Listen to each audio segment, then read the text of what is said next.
कि रुद्राभिषेक करने के पश्चात जो आपको पुण्य मिलते हैं, तो उसमें आपको सर्प दोष सारे जाते हैं। सर्पों के कारण जो आपकी पुरानी समस्याएं हैं ना, वो झटका मारती रहती है। ऐसा लगता है कि पुरानी कोई समस्या रह गई है, झटका मार रहा है, ये हुआ ऐसा हुआ, वो दोषों के कारण होता है। जैसे दोष समाप्त होते हैं ये एकदम नॉर्मल होता है। इसी तरह भगवान विष्णु के गण होते हैं,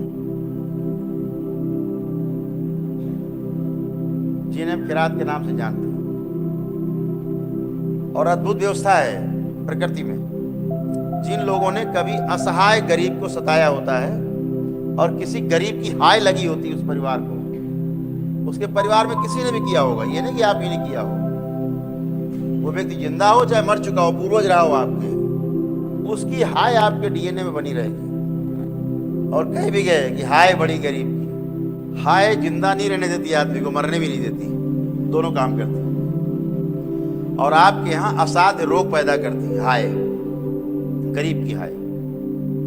और असाध्य रोग की जानकारी आपको तब होगी जब असाध्य रोग बन चुका होगा, यानी उसका इलाज नहीं होगा प्रकृति में, सृष्टि में।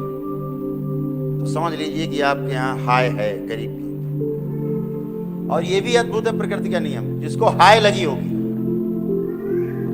उसमें भगवान विष्णु के ही गण आते हैं उसके भोग काटने के लिए। हाय हाय का जो भोग है वो काटने के लिए भगवान विष्णु के गण जो है ना, पहाड़ों से हैं, पहाड़। और जब तक वो रहते हैं तब तक आपका कुछ अच्छा होने वाला तो नहीं है। और भोलेनाथ का जो तंत्र है, शिव का जो तंत्र है, वो विष्णु के गणों पे नहीं चलता। या ये कह लीजिए आन है कि शिव का तंत्र विष्णु के गणों पे नहीं चलाया जाता। इसलिए आप उनको किसी विधि से हटा नहीं सकते, मार नहीं सकते, प्रताड़ित नहीं कर सकते, आप उनका कुछ नहीं बिगाड़ सकते, पहली बात। दूसरी बात, वो आपको दिखते ही नहीं है। ये तंत्र मंत्र टोना टोटका जादू टोना करने वाले लोग, इनको पितर नहीं दिखाई देते, भगवान विष्णु के गण कहां से दिखाई देंगे? तो उनको प्रसन्न करके ही वापस भेजा जा सकता है आपके डीएनए से निकाल के। आप पे धन नहीं है या रुद्राभिषेक करने में आप सक्षम नहीं है, आप पे धन नहीं है, तो दरबार आपको अपनी ओर से पुण्य देता है, रुद्राभिषेक के भी और विष्णु सहस्त्रनाम के भी, और आप स्वस्थ होते हो। आपको कुछ नहीं करना होता। दोष पालना उचित नहीं, वो आपको कष्ट रहेंगे, कहीं न कहीं झटका मारेंगे। ठीक, तो अब दरबार ने क्या किया कि आपको झटका ना लगे, इसलिए पहले इसे पुण्य दे देते हैं।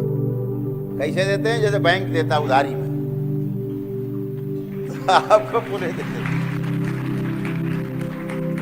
तो जैसे ही आपके पास ये पुण्य आते हैं तो आपके सारे दोष समाप्त हो जाते हैं और भगवान विष्णु के गण भी प्रसन्न होकर के, तृप्त होकर के और अपने लोक को चले जाते हैं आपको छोड़ करके, आपको आशीर्वाद देते हुए। तो आप स्वस्थ रहते हो।